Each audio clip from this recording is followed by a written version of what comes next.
सर्वांना नमस्कार. जय श्री कृष्ण. आपण सर्वप्रथम प्रार्थना म्हणूयात. वसुदेवसुतं देवं कंसचाणूरमर्दनं देवकी परमानन्दं कृष्णौ वन्दे जगद्गुरुं. श्रीकृष्णौ वन्दे जगद्गुरुं. जय श्री कृष्ण. आपण पाहत आहोत अध्याय 4 म्हणजेच ज्ञानकर्म संन्यास योग आणि आज आपण पाहणार आहोत श्लोक क्रमांक 3. श्लोक पाहूयात. स एवायं मया तेद्य योगः प्रोक्तः पुरातनः भक्तोऽसि मे सखा चेति रहस्यं हेतदुत्तमं.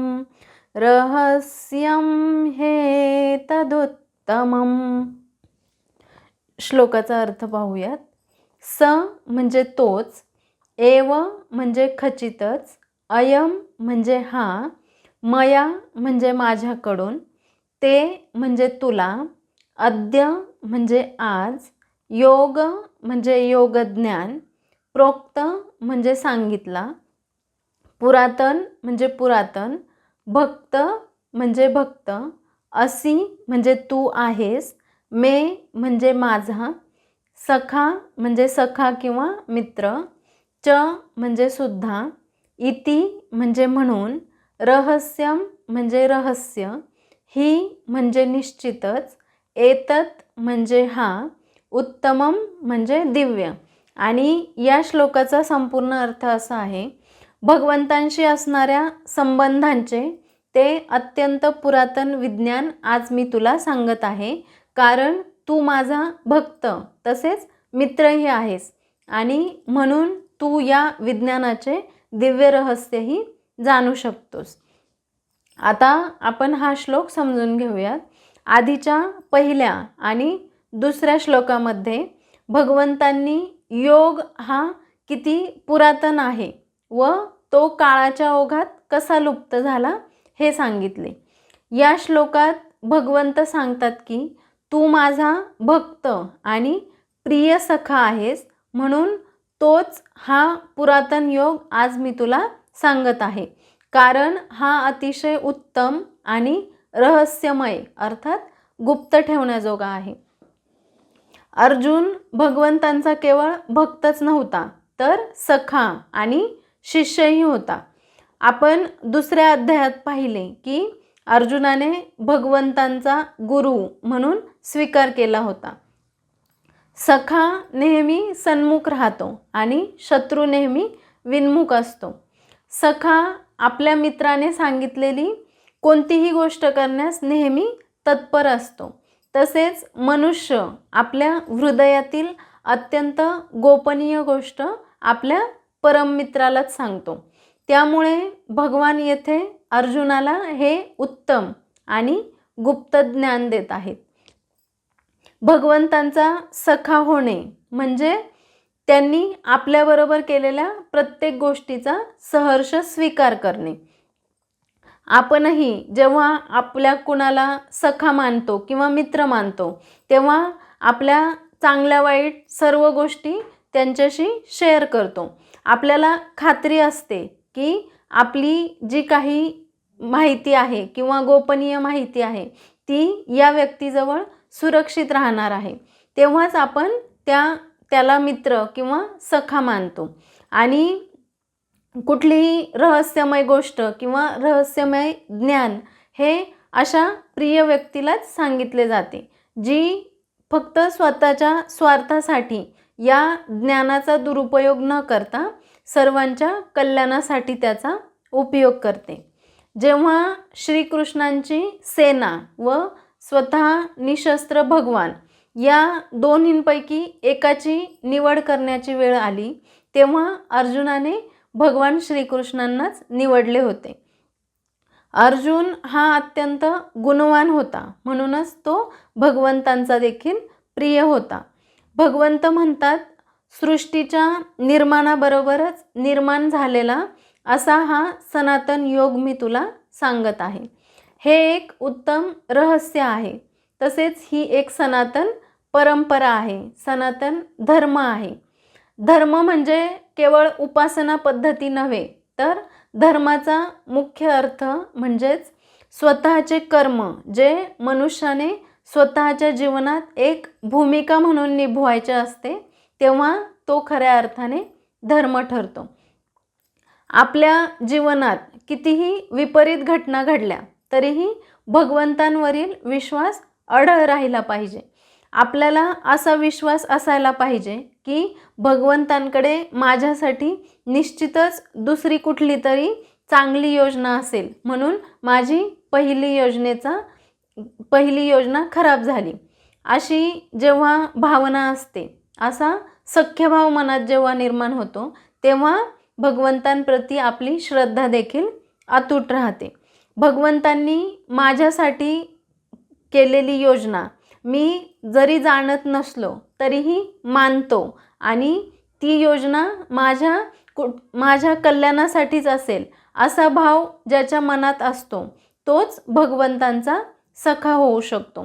आणि असा सख्यभाव मनात असलेला अर्जुन त्याच अधिकाराने भगवंतांना प्रश्न विचारतो, तो आपण पुढच्या श्लोकात पाहणार आहोत. थोडक्यात या श्लोकाचा सारांश असा आहे, या ठिकाणी भगवान श्रीकृष्ण स्पष्ट करतात की हे रहस्यमय ज्ञान केवळ कुणालाही देण्यासाठी नाही, ते पुरातन आणि गुप्त असले तरीही ते अर्जुनाला दिले, कारण अर्जुनामध्ये दोन मुख्य पात्रता होत्या. एक म्हणजे तो भगवंतांचा निस्सीम भक्त होता, कारण त्याची देवावर निष्ठा होती, आणि तो भगवंतांचा मित्रही होता, कारण त्याच्यामध्ये भगवंतांप्रती प्रेम आणि जिव्हाळा होता. थोडक्यात हा श्लोक स्पष्ट करतो की ज्ञान ग्रहण करण्यासाठी पात्रता आणि श्रद्धा ही महत्त्वाची असते. तसेच या श्लोकाचे आधुनिक जीवनातील महत्त्व पाहिले तर हा श्लोक आधुनिक जीवनातील कुठल्याही गोष्टीच्या बाबतीत आपण प्रसंगावधान राखणे किती गरजेचे आहे हे स्पष्ट करतो. या श्लोकात भक्ती आणि मैत्रीचे दुहेरी महत्त्व स्पष्ट केले आहे.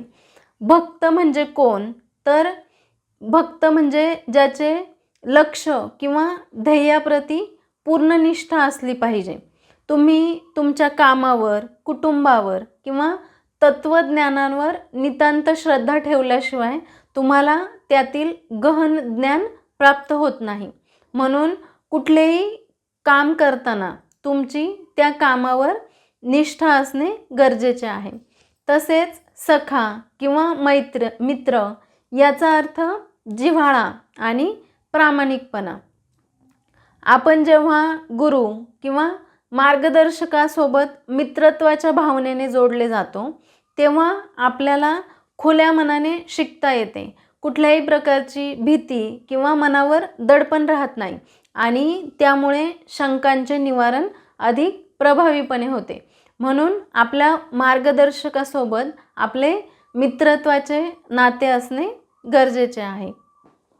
तसेच कुठलेही ज्ञान मिळवण्यासाठी पात्रता आणि गोपनीयता किती आवश्यक आहे हेही हा श्लोक स्पष्ट करतो. ज्ञानाचा योग्य उपयोग होण्यासाठी ते पात्र व्यक्तीलाच द्यावे लागते.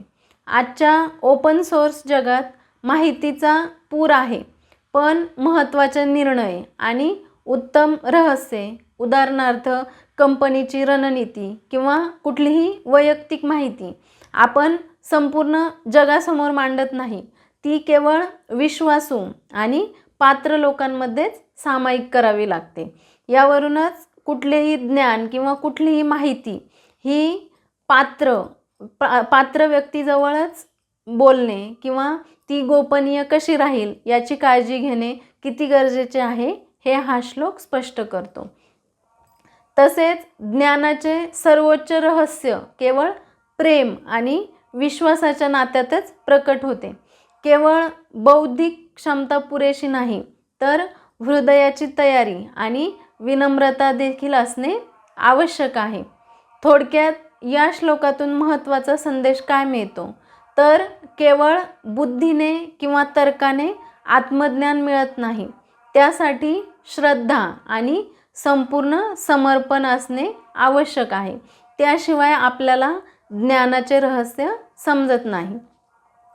आणि जर तुम्हाला जीवनात कोणाकडूनही उत्तम आणि रहस्यमय ज्ञान मिळवायचे असेल तर तुमच्या नात्यामध्ये आदर, विश्वास आणि प्रेम असणे आवश्यक आहे.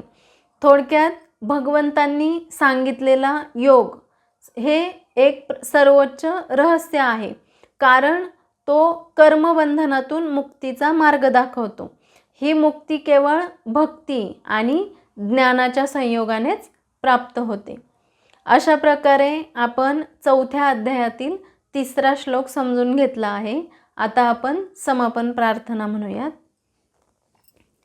योगेशं सच्चिदानन्दं वासुदेवौ व्रजप्रियं धर्मसंस्थापकं वीरं कृष्णौ वन्दे जगद्गुरुं. श्रीकृष्णौ वन्दे जगद्गुरुं. श्रीकृष्णार्पणमस्तु. जय श्रीकृष्ण. व्हिडिओ आवडल्यास लाईक करा, शेअर करा आणि अध्यात्म वाटिका या चॅनलला सबस्क्राईब करा. धन्यवाद.